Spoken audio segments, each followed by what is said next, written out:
Hello my beauties, welcome back to my channel. As you can probably see from the title, today I'm going to bust all those myths about sunscreen. I actually have done a video about sunscreen. Just in case you haven't seen already, pause this video and go check that one out because that actually explains how the sunscreen UVA, UVB and UVC works. There's a lot of myths I need to address and clarify for you guys today, as well as just pointing out some things that you guys need to be aware of when choosing the right sunscreen for your skin type. Number one, the lighter or the fairer your skin means that you are more susceptible to sunburnt than you are if you were a darker skin. However, it doesn't mean that using a higher SPF means you're going to get more protected, because the number behind the SPF does not indicate the amount of protection you're going to get. It only indicates the amount of time you need to reapply.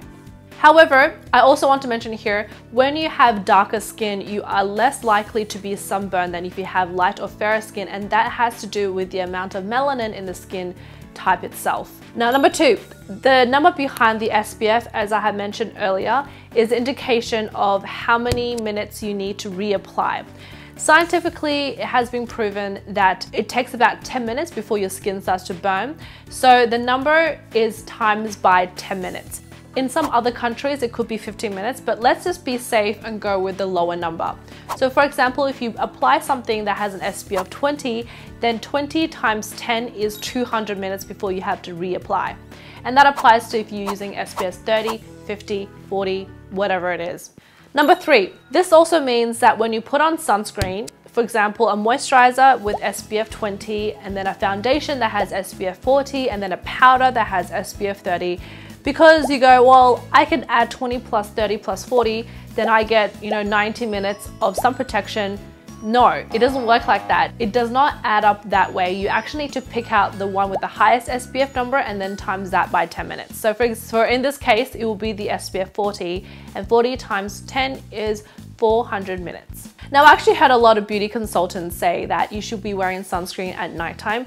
That is the biggest no-no. I know there's some logic and truth behind having UVA and UVB rays from the lights in your house or from TV. However, I don't think it's necessary to use SPF at nighttime because there's two reasons. You should be using a moisturizer or a serum that works deeper level into the skin, that helps rejuvenate the skin and heal the skin as you sleep. Sunscreen is something that you apply to the top of your skin and only sits on the surface. So when you're applying something on the top of your surface, nothing gets absorbed, and it can cause you to have oily or clogged pores at nighttime. So if you have acne or if you have acne prone skin, then I would highly recommend to not use SPF at nighttime. Number five, you should definitely choose a water resistant sunscreen if you are someone who goes out swimming or if you sweat a lot. However, water resistant does not equate to waterproof. Water resistant sunscreens tend to last up to 40 minutes under the sun, or some really high ones will last up to 80 minutes, but you still need to reapply after that specific amount of time. Number six, babies should use baby-specific sunscreen because those sunscreen have less and fewer products that will actually irritate the skin. A lot of sunscreens nowadays have added chemicals, parabens, fragrances, preservatives, and those can irritate sensitive or baby skin types. So therefore, make sure you use an infant or a baby sunscreen specifically for babies. Any children or any baby under the age of 6 months should not be in the sun at all. Number seven, so if you have sensitive skin, there are definitely sunscreens targeted for your skin type as well. There's no big difference between sensitive sunscreen and regular sunscreen. The biggest difference, it has less ingredients. For example, preservatives, parabens, fragrances, and so forth. Two most important ingredients that you need in sunscreen is zinc oxide and titanium dioxide. Number eight, just because you have sunscreen on doesn't mean that you are fully protected. You still should definitely be wearing sunglasses, a hat, or clothing that covers your shoulders, and try to be in the shade as much as you can and not be like sunbaking, like out in the sun exposed for like hours and hours on end. Number nine, sunscreen does not cause breakouts. This is probably the biggest myth. Everyone says, oh, I don't like to wear sunscreen because it's so oily, it makes my skin break out. There are definitely specific sunscreen targeted for acne prone skin, which usually have less oils or less emollients, sometimes less parabens, less fragrance, less other products that might irritate the skin, especially alcohol. However, the only reason why it will cause breakout is if you don't wash it off at the end of the day. Because sunscreen sits on top of the skin, it's not allowing anything to penetrate through or come out. Therefore, making sure that you remove it like if you were removing makeup at the end of the day, then you'll be fine. Number 10, if your sunscreen gets heated above 30 degrees, or if it's past expiry date, it's more likely to lose its effectiveness. Therefore, when it says that it's an SPF 20, it might not last 200 minutes. So it's definitely very important to make sure you keep your sunscreen in a cool and shaded place, as well as checking the expiry date before using it. There's nothing going to be drastically wrong with the sunscreen. Sometimes you can see separation in the sunscreen or discoloration in the sunscreen when it's being exposed in the sun, or if you had it for a very long time. Definitely make sure that you use it within the time frame.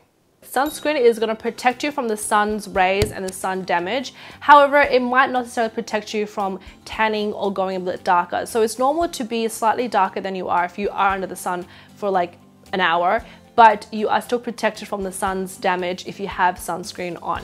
Now I'll just quickly touch base with you guys about what to choose and what to look for in a sunscreen when you're shopping. As I have mentioned, definitely choose baby specific sunscreen for your infants or children, because those are targeted for that skin type. If you have sensitive skin, you might even be able to use a baby sunscreen because it has less ingredients, or a sunscreen that has no alcohol, no parabens, no fragrance, no preservatives. If you have oily skin, you try to avoid sunscreen with a lot of oil, so make sure that you check in the ingredients list that the top 5 ingredients doesn't contain any oils. And if you have dry skin, you can definitely use any sunscreen as well as a moisturizer underneath your sunscreen, so you make sure that your skin's hydrated first and then applying the sunscreen on top. I know a lot of people don't like the feeling of sunscreen because it feels greasy or sticky and it feels like an oily film on top of your skin. Like I said before, as long as you wash it off at the end of the day and it comes off like as if you were wearing makeup, your skin will be fine. And I cannot stress how important it is to wear sunscreen, because the damage from the sun to your skin is irreversible, and sometimes you might not notice it straight away, but as you age, you'll see people who don't protect their skin when they're a younger age have known to regret later on. So make sure you definitely wear sunscreen every day. Wear it in your foundation or your moisturizer, or even just using a tinted moisturizer with a little bit of sunscreen, so you can spread it out and apply it to your skin like you would as a moisturizer. The MB Biophysical Whitening Sun Protection Cream. I've talked about this before. This is great for acne prone skin or people who have sensitive skin as well. This helps to brighten the skin as you wear it, so it is definitely a serum based sunscreen. You can get like things with organic stuff in there as well.